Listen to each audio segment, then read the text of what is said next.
Magandang araw po, Doc Willie to.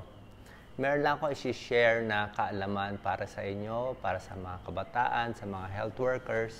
Medyo kakaiba po to, sana po makinig tayo maigi. Ang pinaka-message ko lang ay huwag matahin ang mahihirap at para sa akin, mas maganda na tulungan natin yung mahihirap at may sakit. Alam ko, simpleng-simple lang to, pero marami na ako nababasa at nakikita na kakaibang pananaw para hindi tulungan ang mahihirap at may sakit sa bayan natin. Meron ako naririnig laging 5 excuse na 5 pag-iisip na dahil dito sa 5 excuse na to, hindi na tinutulungan yung mga pulubi, yung mga may sakit, na hayaan na lang magutom, yung iba namamatay. Ano po itong mga nababasa yung excuse? Unang-una, sasabihin nila na ang mga mahihirap, tamad yan, ayaw magtrabaho, kaya hindi dapat tulungan. Di ba? Naririnig nyo yan. Pero sa amin, sa experience namin, 25 years na po kami tumutulong sa medical mission, sa mahihirap, puro mahihirap na nga mga pasyente ko ngayon for the past 11 years.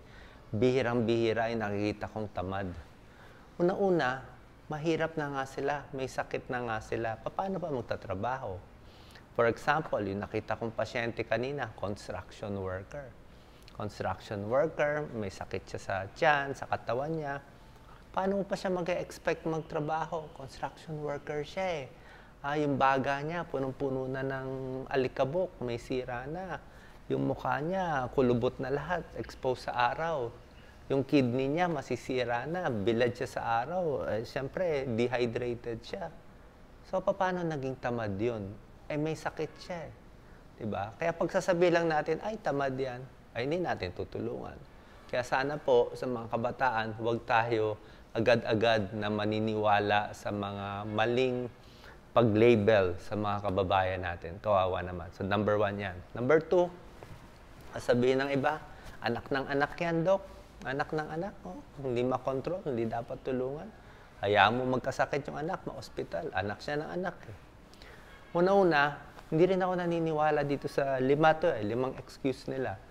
Base sa pag-aaral, ang mga mayayaman, mga educated, ang anak mga 3 lang o mas konti pa, 3, 2, 1 anak. Pero sa mga mahihirap, ang average na anak 5 pataas. So, bakit konektado sa education? Pag college graduate, mas konti ang anak. Pag di nag-aral, siyempre nga, hindi nga alam yung contraception, ovulation, paano nila makokontrol, di ba? Wala rin pera pambili ng mga pang-protection, kung anong gagamitin nilang control sa family planning, di ba? Yun ang dahilan eh. Kung gusto natin mabawasan yung anak nila para kaya nila palakihin, bibigyan natin edukasyon. Ito pagtuturo natin, libre.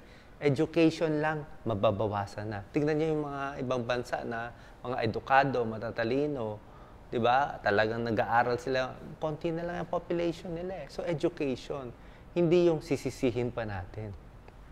Pangatlo, narinig ko lang, pasensya na po, medyo nasasaktan ako kasi ayokong kinakawawa yung mahirap eh. Na parang mahirap na nga, kinawawa pa sa mga ganitong mga maling paniniwala. Tsaka marami na be-brainwash ng ganitong maling paniniwala.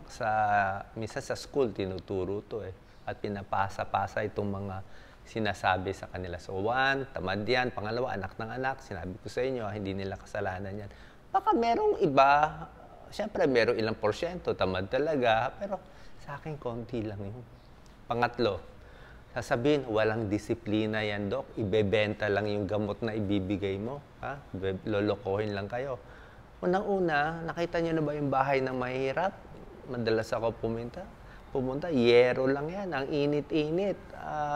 Ilang oras ka lang, lagatak na ang pawis mo. Hirap. Mapapagod ka lang doon. Tsaka sasabihin, bebenta yung gamot. Sa mga medical mission, pipila sila alas 4 ng umaga, gigising madaling araw, pipila 2 oras, maglalakad ng 2-3 kilometro, walang pamasahe. Tapos makakuha lang sila ng ilang syrup, ilang tableta. Magkano nila bebenta yun? 50 pesos, 100 pesos. Sapat ba yun? So para sa akin, sa experience ko, konti lang talaga yung mga fake, yung mga nagbebenta. Yung iba naman gusto lang magpa-check up eh. Anong masama kung walang sakit? Gusto magpa-check up. Gusto makakuha ng vitamins. Anong masama? Inumin naman nila yung vitamins. Kung sasabihin, wag nyo tulungan yan. Wag mag-medical mission. Ibebenta kasi. Di buksan ko na lang yung mga syrup. Pwede mo naman buksan yung pakete. Hindi na mabebenta. Yung tableta, pwede mo lagyan ng pentel pen. Hindi na rin mabebenta. So maraming paraan. Tsaka para sa akin, konti lang. Baka mga 5% lang o wala pa sigurong 5%. Alangan naman, hindi mo tutulungan yung 95% dahil may duda ka ilan na baka magbenta. Number 4, ito lagi sinasabi, dole out yan. Yung medical mission, dole out. Parang hindi mo sila talaga tinutulungan, hindi maganda yan. Unang-una, siguro may konting medical mission, basta politiko siguro nagpatakbo, kumuha siya ng ilang doktor, namigay siya ng gamot. Pwede mo sabihin yung iba doon, baka hindi ganun kaganda gamutan. Pero kahit papano, doktor pa rin naman tumingin eh. Tsaka bihira lang yung ganun. Sa aming experience po, 25 years na kami nagma-medical mission. Diyan sa Pasay, kung saan-saan, Quezon City. Wala naman po pinagkaiba ang gamutan ko sa medical mission tsaka sa kung private yung pasyente.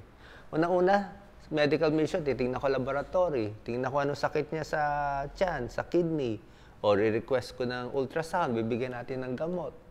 Ano difference nun? Anong pagkakaiba ng gamutan ko sa mission at sa private? Wala eh. Ang difference lang, libre. Tsaka may tulong tayo. Tsaka mahirap pa na tulungan natin. Mas may blessing pa nga tayo kay God. Diba? So, wala akong nakikitang sasabihin, medical mission, bulok yan, wag tulungan. Ayaw ko rin itong gawin kasi itong video na ito. Minsan kasi, ayaw mo rin naman sirain yung paniniwala ng iba. Sasabihin nila dole out, pero minsan ayaw lang tumulong. Kung ayaw tumulong, wag na lang tumulong, di ba? Wala namang problema kung ayaw nyo tumulong. Pero yung sisiraan nyo pa yung tumutulong, o sisiraan nyo pa yung mahihirap, kawawa naman eh. Medyo unfair naman yun. Hindi na nga makalaban yung mahihirap eh.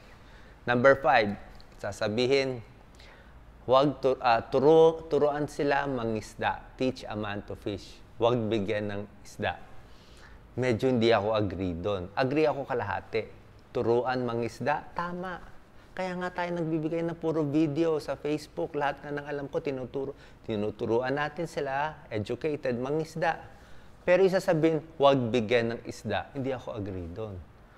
Bakit di mo bibigyan ng isda? Eh kung pulubi, may sakit, malamang may mental problem, kaya nga nandiyan sa kalye. Ba't di mo bibigyan ng pagkain?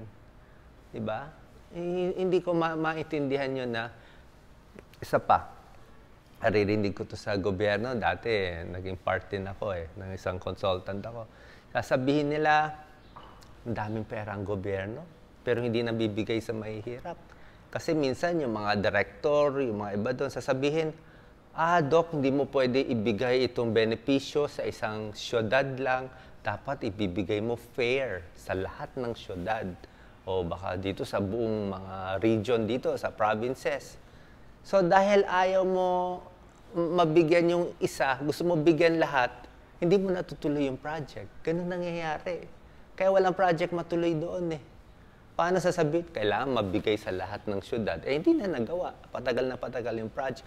Parang ganito, parang may 10 pulubi, humihingi ng pagkain. Ang kaya ko lang ibigay ay pagkain, pera para sa 2 mahihirap. Ibig mo sabihin, hindi ko na dapat tulungan yung 2 na pulubi kasi sasama yung loob ng 8. Ganun ang reasoning nila para hindi tumulong, para ma-delay ang project at mawala na yung project, nawala na yung pera. Diba? Tapos, dami talaga excuse. Isa pang nakikita kong ganito rin yung mga ibang klase yung paniniwala eh. Sa mga outpatient daw ng government hospitals, narinig ko rin to sa mga leaders, sabi kailangan daw bigyan ng bigyan ng presyo, pabayarin konti yung mahirap. Kaya pag pumunta kayo sa outpatient ng ibang gobyerno hospital, may naniningil 50 pesos, 100 pesos, 200 pesos para sa blue card, white card, kung ano-ano pa. Bakit sinisingil pa? Ay mahirap na nga eh. Alam niyo anong excuse nila? For dignity daw. Para may dignidad yung mahihirap. Paano magiging dignidad? may sakit na nga, wala na nga pera, pamasahe, sisingilin mo ng 100 pesos, hindi sila makakapasok sa ospital. Mamamatay sila sa kalye niyan. Diba? Anong dignity? Alam mo, ako nakikita ko yung mga dahilan eh. Bakit sinasabi nila itong 5 excuse eh? Ayaw ko lang nga sabihin dito sa video, sasama lang ang loob nila. Sabihin ko nila sa inyo, para alam niyo na. Bakit sinatawag na tamad? Anak ng anak, nagbebenta, dole out, at huwag tulungan, kailangan teaching lang, hindi mo pwede bigyan ng isda. Bakit? Ayaw lang nila tumulong eh. Hindi wag sila tumulong, walang problema. Walang trabaho, di pahinga na lang, sweldo na lang sa gobyerno. Diba? So, kung ayaw tumulong, di wag tumulong. Pero sana, sa mga kabataan, huwag tayo magpapaloko sa mga ganitong excuse. Diba? Pag ito isipin natin, dole out, wag tulungan, talaga maghihirap yung bayan natin. Konti na lang nga tayo, hindi naman tayo mayaman, hindi pa tayo magtutulungan. Kung sino pa yung may sakit at may hirap, yung pasasabihin, hindi, kasalanan niya yan eh. Kaya siya naghirap, tamad siya. Hindi po ganoon. At last na lang, marami sa kanila, tingin ko, may halong mental problem or depression. Siyempre, pag mahirap ka, mayroong mga depression yan. Pag may depression na, may chemical imbalance na yan sa utak, hindi ka na talaga makalaban. So, para sa akin, habang may sakit sila, tulungan na lang natin. Diba? Hindi na makasali sa computation nila yung pagkakasakit, yung pera nilang sweldo, tama-tama lang sa pag-aral ng bata, pagkain nila. Pagdating sa may sakit, ang mamahal ng gamot, hindi na po eh. Kaya sa akin, basta may lumapit, tutulungan ko lahat, mahirap, may sakit, kung ano meron ako, at gumaling na siya, bahala na siya pag gumaling na siya. Kung ano mang gagawin niya, kung tamad, masipag, mabait o masama. Basta ang point ko lang, kailangan natin buhayin, tulungan, maangat sila, mabalik yung may sakit, maging magaling sila, matuloy nila yung buhay nila. Mabigyan sila ng second chance sa life. Yan lang ang trabaho ko bilang doktor, bilang anak ng Diyos, at ito po yung aking opinion. Salamat po.